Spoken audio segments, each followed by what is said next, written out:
Gurubhyo Namaha, Namo Namaha. Welcome to session 19 of Sanskrit language and grammar. In the last session, we saw about Lakara. Lakaras are nothing but Pratyayas, suffix. We saw there are 11. Out of that, one is for only for Veda usage. The 10 we saw the Lakaras. So the Lakaras represents the tenses and moods. Tenses means past tense, present tense, future tense. Moods means context. Context could be a request, an order, a wish, a hope, a blessings. We saw that, right? In this session, we will see some terminologies which will be useful in the following sessions.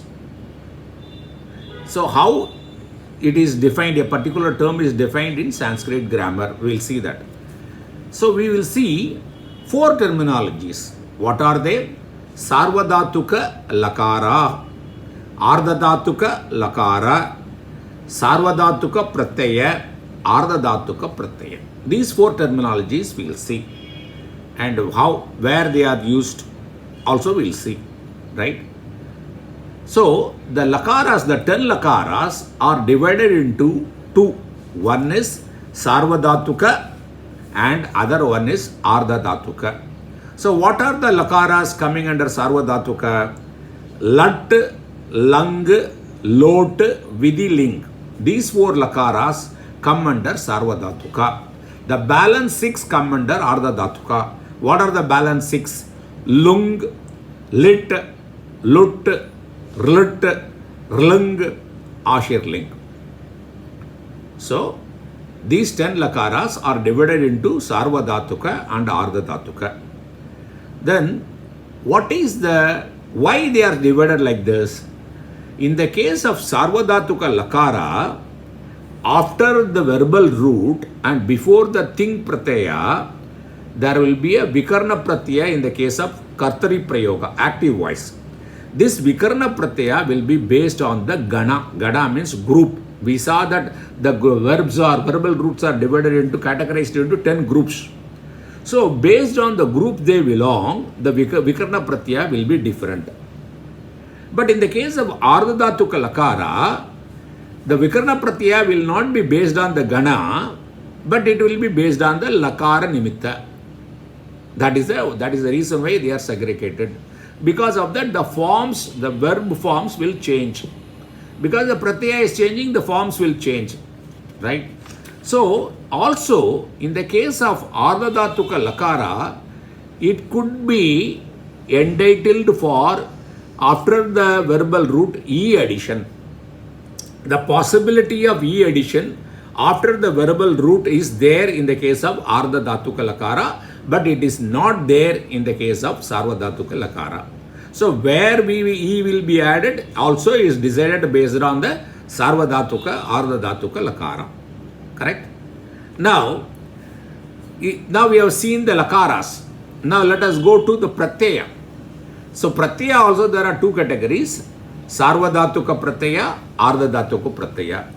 What are Sarvadhatuka Pratyaya? Ting, Shit, Sarvadhatukam. That's what the sutra says. 3, 4, 1, 1, 3. Ting Pratyaya we know. There are 18 Ting Pratyayas. Nayan Parasmai Pada, Nayan Atmane Pada. These 18 Pratyayas, they are Sarvadhatuka. And Shit. Shit means Ish. It means which will get removed, which will get disappeared. Any Pratyaya which has got the letter Ish and it is removed, they are called Shit Pratyaya. This Shit Pratyaya is also Sarvadhatuka Pratyaya. The Shit Pratyayas could be in a Vikarna Pratyaya or in Krit Pratyaya. Vikarna Pratyaya, what are the Shit Pratyayas? Shap, Shan, Shnu, Sha, Shnam, Shna.